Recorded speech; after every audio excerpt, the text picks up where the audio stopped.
नमस्कार, मैं मुरली मनोहर। आप देख रहे हैं नेशनल कवरेज। तो नेशनल कवरेज का सबसे लोकप्रिय कार्यक्रम राजनीतिक चर्चा में आपका स्वागत है। आज हम चर्चा करेंगे पूर्वांचल के सबसे महत्वपूर्ण सीट 70 घोषी लोकसभा। 70 घोषी लोकसभा के प्रत्याशियों का तस्वीर लगभग साफ हो चुका है। पहली बार ये देखने को मिल रहा है कि भारत के दो बड़े राजनीतिक दल, भारतीय जनता पार्टी और कांग्रेस, भारतीय जनता पार्टी ने एनडीए बनाया है और कांग्रेस ने इंडी गठबंधन बनाया है, और दोनों बड़े दल ने घोषित 70 लोकसभा में अपने सहयोगी दलों को चुनाव मैदान में उतार दिया है। जहां भारतीय जनता पार्टी ने अपने सहयोगी दल जो भारतीय समाज पार्टी के उम्मीदवार अरविंद राजभर को चुनाव मैदान में उतारा है, वहीं इंडी गठबंधन ने समाजवादी पार्टी के राजू राय को चुनाव मैदान में उतार दिया है। क्योंकि दोनों राजनीतिक दल इस बार चुनाव से अलग है। बसपा ने भी पत्ता नहीं खोला है। यह माना जा रहा है कि बसपा अगर मुस्लिम कैंडिडेट देती है तो तस्वीर क्या होगी, और अगर बसपा ने सामान्य में किसी क्षत्रिय ब्राह्मण या भूमिहार को चुनाव लड़ाती है तो तस्वीर क्या होगी।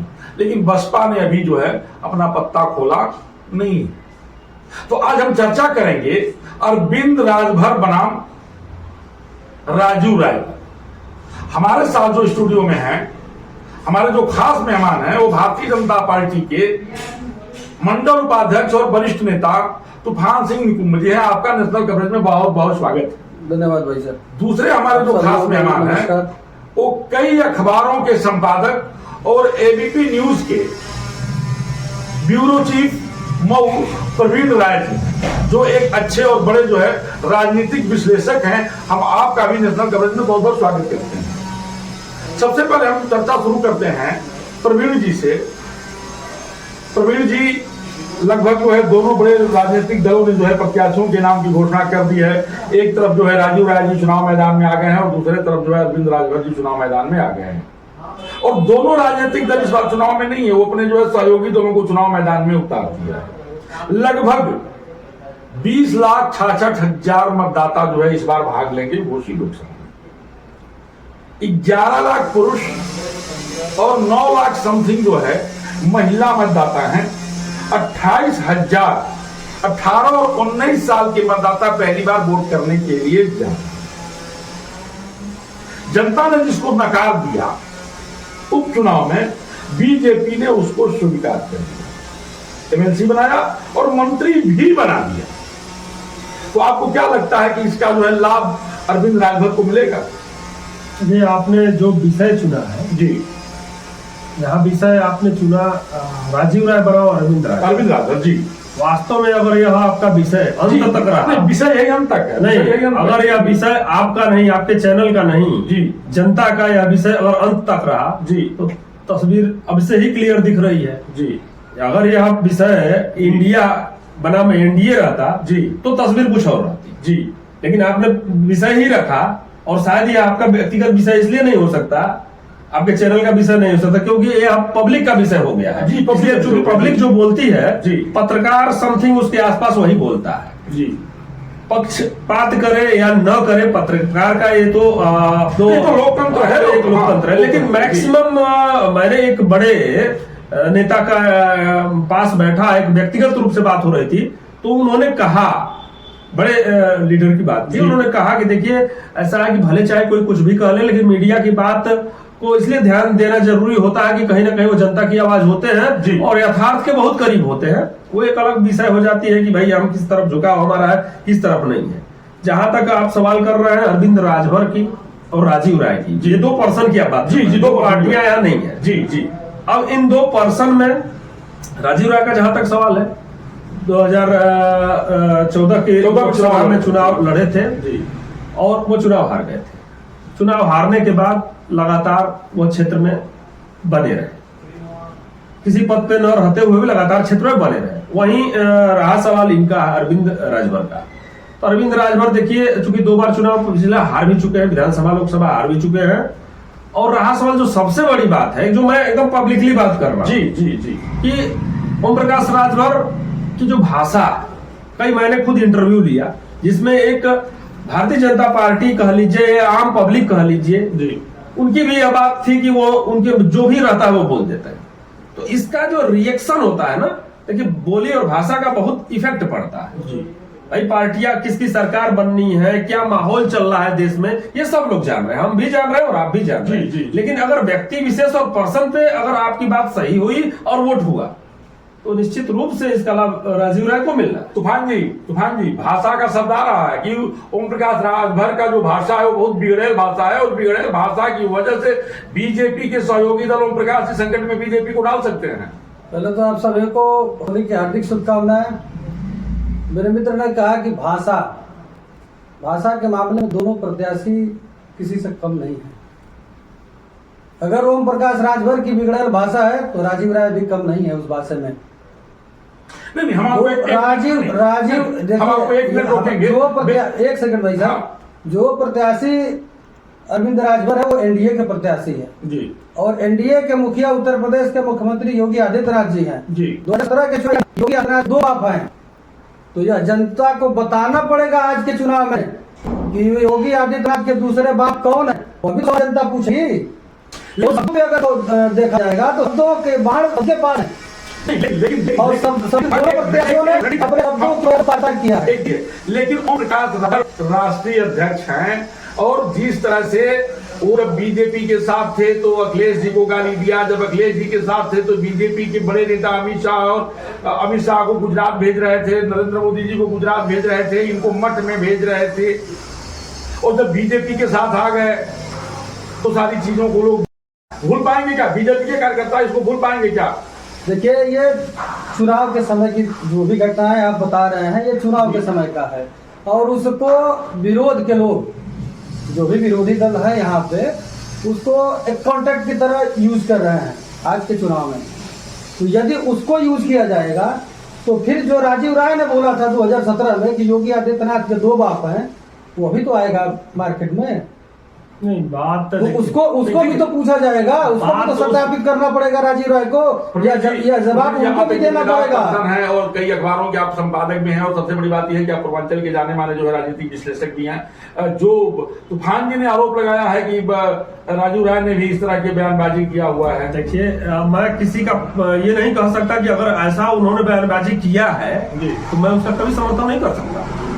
अगर ऐसा कहे हैं तो ये गलत कहे हैं। किसी के व्यक्तिगत जीवन पे दो बाप है, पांच बाप है, ये है वो है, जातिगत टिप्पणी ये कतई नहीं, व्यक्तिगत टिप्पणी कतई किसी राजनेता को मैं उसका कतई समर्थन नहीं करता। अगर वो कहे हैं और उसका वास्तव में असर पब्लिक का है तो निश्चित रूप से पब्लिक को उसका खामियाजा जरूर उनको देना चाहिए, मैं इस पर कतई इस पर नकार नहीं सकता। लेकिन जहां तक अरविंद राजभर का और इनका है तो मैं आपसे खुद ही पूछना चाहता हूं कि अरविंद राजभर आज के डेट में मैं आपसे पूछना चाहता हूं कि आप भारतीय जनता पार्टी के एक मंडल अध्यक्ष है, एक जिम्मेदार पद पे, आप यह बताइए, वो मंत्री भी आज के डेट में हो गए, जिस तरीके से उनकी कैंपेनिंग चल रही है, जिस तरीके से उनकी भाषा चल रही है, अभी भी मैंने व्यक्तिगत उनका इंटरव्यू लिया और एक अनऑफिशियल मैंने उनसे बात भी की कि नेता जी आप आज के डेट में चुनाव में हैं और चुनाव में कम से कम अपनी इस भाषा को, मैं उनको संदेश भी देना चाहता हूं, ये उनके हितार्थ भी है। ऐसा नहीं कि मैं एज ए पत्रकार बोल रहा हूं, यहाँ कोई राजनीतिक है किसी पार्टी या जाति विशेष में कतई नहीं बोल सकता। मैंने उनको अनऑफिशियल, मैं आपके चैनल के माध्यम से इस चैनल को वो भी सुनेंगे और यह देखेंगे, मैंने अनऑफिशियल उनसे कहा कि नेताजी आज के डेट में आप चुनाव में आ चुके हैं, निश्चित तरीके से आपकी भाषा अब संयमित रहनी चाहिए ताकि उसका इफेक्ट जनता, मैं एक परामर्श दिया उनको, मैं खुद अपनी बात बता रहा हूं, मैंने कहा उनका व्यक्तिगत विचार है, अभी आप जल्द ही उनकी भाषा सुनिए, मेरे खाने के बाद भी वो भाषा अभी जल्दी मैंने इनका टिकट सेट करवा दिया, उनका टिकट सेट करवा दिया। अरे भाई ये कहने की बात है। जहां तक आपने एक सवाल किया कि बहुजन समाज पार्टी के टिकट की बात की है, आप ये बता दीजिए टिकट की बात है, ठीक है, मैं उस पर नहीं करता कि मुस्लिम किसको वोट देते, पता चला कि फला मुस्लिम का वोट, जैसे 18 सीटों में से 8 सीटें उन्होंने 17 सीटों में से मुस्लिम का दे दिए। जी देखिए, कोई भी पब्लिक अब नादान नहीं रह गई है, जो अनपढ़ भी है हमसे आपसे ज्यादा जान रहा है क्योंकि वो यूट्यूब देख रहा है। हम उनके पास जा रहे हैं, पत्रकार बन के जा रहे हैं, वो हमारी बकिया उधर देते हैं। आप इस चीज को फेस किए होंगे जब हम मार्केट में जाते हैं और हम कहते हैं कि हम पत्रकार हैं तो हमको ही तमाम तरीके की दलीलों को देकर हमको ही वो बेइज्जत कर देते हैं। तो नेताओं की तो स्थिति ही छोड़ दीजिए कि जनता उनको छोड़ेगी। रहा सवाल की उनकी भूमिका की, बहुजन समाज पार्टी की भूमिका की, तो निश्चित रूप से जब तक प्रत्याशी नहीं आ जाएगा इस सीट की पिक्चर पूरी तरीके से क्लियर नहीं हो पाएगी। लेकिन सवाल जो मेरा प्रश्न था तूफान जी, बस यही था कि अरविंद बनाम राजू राय, अरविंद राजभर के पिता के बिगड़े हुए बोल क्या इस डैमेज कंट्रोल को लोकसभा में संभाल पाएगा? बीजेपी के लोग उसको स्वीकार कर पाएंगे? ये चुनाव एनडीए बनाम राजीव राय हो सकता है जी, अरविंद राजभर बनाम राजीव राय नहीं हो सकता है, क्योंकि राजीव राय जी समाजवादी पार्टी के प्रत्याशी है और अरविंद राजभर भाजपा और सुहेलदेव दोनों के बैनर तले चुनाव लड़ेंगे। लेकिन कांग्रेस भी प्रत्याशी नहीं दे रही है, गठबंधन और राजीव राय भी गठबंधन के ही प्रत्याशी। तो फिर यह सवाल होना ही नहीं चाहिए। यहाँ चुनाव एनडीए और इंडी गठबंधन लड़ रहा है, यहाँ घोसी में चुनाव एनडीए और इंडी गठबंधन लड़ रहा है चुनाव। बात तो मैंने वही शुरू किया कि इंडी गठबंधन और एनडीए गठबंधन चुनाव लड़ रहा है और दोनों ने तस्वीरें साफ कर दिया है। जहां इंडी गठबंधन ने राजीव राय को टिकट दिया है, वहीं एनडीए गठबंधन ने जो है अरविंद राजभर को दे दिया है। अब सवाल ये होता है कि अरविंद राजभर बनाम राजू राय प्रत्याशी के ऊपर बात हो रही है, दोनों में अच्छा प्रत्याशी। हाँ, कंपेयरिंग देन में दोनों अच्छा, जैसे आपने कहा कि अगर प्रत्याशी की तुलना की जाएगी तो फिर उनके वोट का भी की तुलना की जाएगी। यहाँ यहाँ की देखिए, व्यक्तित्व आपका कितना हो बेहतर हो, यदि आपके पास लोकतंत्र में वोट ही आपके की प्रथम दृष्टया आकलन करता है जी। आप अरविंद राजभर की काउंटिंग शुरू होगी 1.5 लाख से, राजीव राय जी की काउंटिंग शुरू होगी 35,000 से। नहीं, फिर आप गलत बोल रहे हैं, मैं आपको रोकूंगा एक मिनट। राजू राय जिस दल से आए हुए हैं उस दल की क्षमता यहाँ 1,80,000। तो 1,80,000 है तो एनडीए जो पिछली बार जब चुनाव लड़ा था, जब बीजेपी स्वतः अकेले चुनाव लड़ी थी, तो पिछले बार 2014 में हमारे सांसद थे तो राजभर जी, तो 3 लाख से काउंटिंग शुरू होगी। तो अगर वहां 3 लाख से काउंटिंग शुरू होती है तो राजू राय की भी काउंटिंग 2,80,000 से कम की नहीं शुरू होगी। हम वोटों की काउंटिंग की बात नहीं कर रहे हैं अभी, कौन किसके साथ जाएगा। दारा सिंह चौहान इस्तीफा दे करके आ गए, समाजवादी पार्टी से चुनाव भी लड़े थे, इस्तीफा भी दे दिया। ओम प्रकाश राजभर भी उनके साथ थे, सुधाकर सिंह ने अपने पुराने प्रत्याशी पर चुनाव लगभग 40,000 से चुनाव हार गए। प्रवीण जी, चुनाव के दौरान भाई साहब देखिए, चुनाव जब शुरू होता है तो नामांकन के बाद प्रत्याशी नगण्य हो जाता है, पार्टियां चुनाव लड़ती हैं और पार्टियों के कैडर जमीन पर काम करते हैं। यह चुनाव योगी और मोदी जी के नाम पे चुनाव लड़ा जाएगा। लेकिन ओपी घोसी और जो भी मतदान घोसी में जो भी मतदान फाइनल माना गया था घोसी के लिए, सेमीफाइनल है, फाइनल घोसी में हो जाएगा। जनता ने कहा था कि हम सेमीफाइनल लड़ रहे हैं। ऐसा नहीं है, 2019 के पहले 3 प्रदेशों की सरकार बीजेपी के हाथ से चली गई, कांग्रेस पूर्ण बहुमत की सरकार थी, तीनों प्रदेशों में भाजपा ने लोकसभा के चुनाव में 3 सीट कर दिया। नहीं, हम देखिए हम देश दुनिया की बात नहीं कर रहे हैं, विधानसभा का सीधे घोसी में आ रहा हूं। विधानसभा का चुनाव और लोकसभा के चुनाव में दोनों में की टैली एक समान नहीं हो सकती है। विधानसभा के चुनाव में हमें स्टेट की लीडरशिप तय करनी होती है। फिर आपके पास लौट रहा हूं प्रवीण जी, घोसी लोकसभा में 5 विधानसभाएं पड़ती हैं, जो 4 मऊ जनपद की है और 1 जो है बलिया जनपद की है। अगर हम सबसे पहले रसड़ा की बात करें तो वहां से उमाशंकर सिंह विधायक है और 2700 मतों से बसपा के सिंबल पे चुनाव जीते थे। दूसरे नंबर पे वहां समाजवादी पार्टी 2700 मतों से पीछे थी। हम अगर बगल की सीट में चले, मधुबन विधानसभा की अगर हम बात करें तो वहां से भारतीय जनता पार्टी ने 4,900 कुछ मतों से चुनाव जीता था। यही बात मैं कहने वाला, जीता था और वहां समाजवादी पार्टी दूसरे नंबर पे थी। अगर हम घोसी की बात करें तो समाजवादी पार्टी दोनों बार जीत गई। जब दारा सिंह को लड़ाई तब भी जीत गई और सुधाकर सिंह को लड़ाई तब भी जीत गई। मऊ सदर की बात हम करें तो मऊ सदर जो है पिछले 5 बार की विधानसभा की अगर समीक्षा किया जाए तो कहीं न कहीं वो मुख्तार के इर्द गिर्द घूमती हुई विधानसभाएं हैं।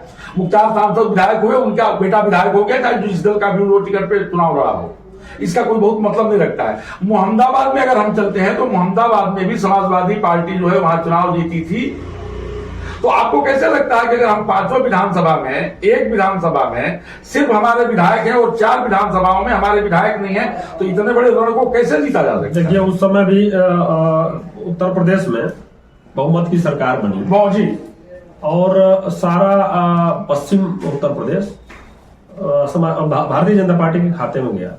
लेकिन देखिए जैसे कि आप ही की बात का मैं जवाब दे रहा हूँ, किसी अदर बात को मैं नहीं दे रहा हूँ।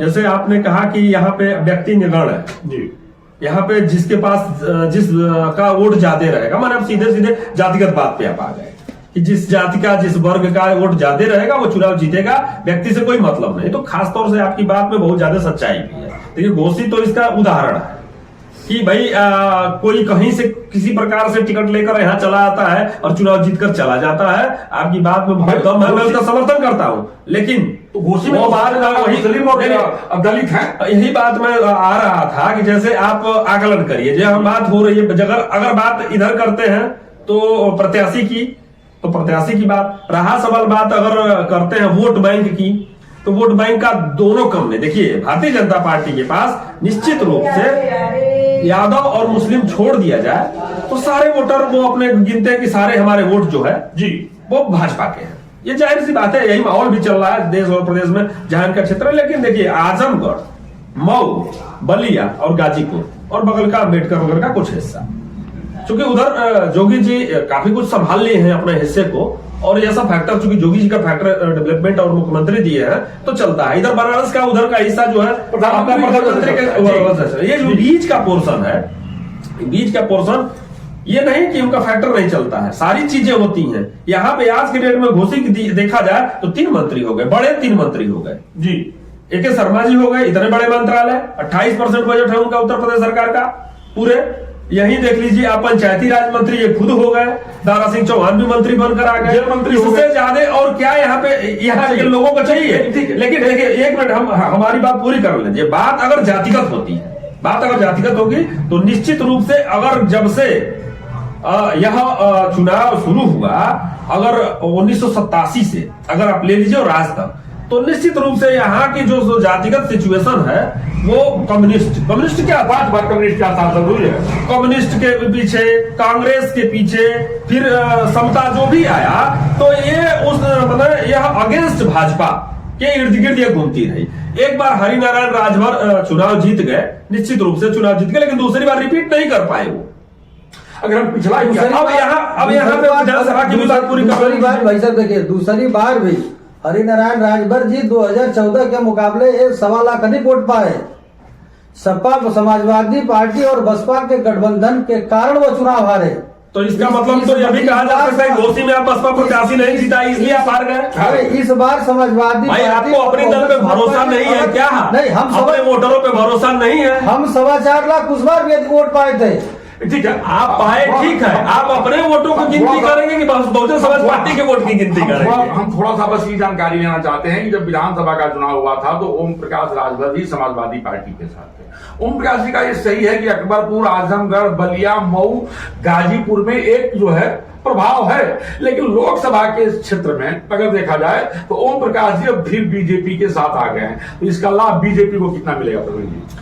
देखिए भाजपा को तो निश्चित रूप से ओम प्रकाश का लाभ मिलेगा, मैं दावे के साथ कह सकता हूं, इसीलिए भारतीय जनता पार्टी उनको ली है जी। भाई हम कह रहे हैं कि दारा सिंह चौहान को क्या इनके पास कार्यकर्ता नहीं थे? मैं खुले उस समय भी बोला, जब पत्रकार बोला, क्या और कोई चौहान नेता नहीं था? कि दारा सिंह चौहान से इस्तीफा दिलवाए, पार्टी में लिए, हारे, फिर बनाए, फिर मंत्री बनाए, फिर यहीं आ गए। तो क्या इनके पास भारतीय जनता पार्टी? देखिए रहा सवाल, देखिए माहौल बनता है। हम लोग भी पत्रकारिता में बाद में एक छात्र राजनीति में पहले थे। छात्र राजनीति में होता था कि हवा खड़ा होता था, कितना लंबा हमारा बैनर, कितना लंबा पोस्टर, कितनी गाड़ियां, कितना जनता। तो आज के डेट का जो माहौल चल रहा है ना, कि जब तक 20 फार्चूनर और 10 गनर लेकर आप नहीं अगर किसी के सामने जाते हैं तो आदमी आपको हल्का समझ लेता है। आप कितने भी अच्छे, बहुत अच्छी बात कहेंगे, प्रत्याशी के ऊपर कोई चुनाव नहीं हो रहा है, तो गनर और फॉर्च्यूनर पे चुनाव हो रहा है, पैसे पे चुनाव हो रहा है, माहौल क्रिएट करके चुनाव हो रहा है, चाहे देश हो, चाहे प्रदेश हो, चाहे विधानसभा हो, चाहे प्रधानी हो। तो जब इस तरीके से चुनाव हो रहा है तो माहौल निश्चित रूप से भारतीय जनता पार्टी को, तो इसका लाभ ओम प्रकाश राजभर का भी होना है और दारा सिंह चौहान का भी होना है। लेकिन इनको लाभ होगा ये अब ये प्रश्न चिन्ह चिन्ह है। तो आप सुन रहे थे पूर्वांचल के जाने माने वरिष्ठ पत्रकार और कई अखबारों के संपादक और एबीपी न्यूज के जो है ब्यूरो चीफ प्रवीण राय जी को, जो कि राजनीतिक समीक्षक हैं, और दूसरे जो हमारे खास मेहमान थे वो भारतीय जनता पार्टी के वरिष्ठ नेता मंडल उपाध्यक्ष तूफान सिंह निकुंज जी। तो प्रवीण जी का स्पष्ट कहना था कि जब तक बसपा का प्रत्याशी घोषित नहीं हो जाता है, घोषित लोकसभा में कुछ भी कहना और स्थिति साफ होना बड़ा ही मुश्किल है। मुठ्ठी मनोहर के साथ प्रिंस की खास रिपोर्ट बने रही। हमेशा देखते रहिए नेशनल कवरेज का राजनीतिक चर्चा। धन्यवाद।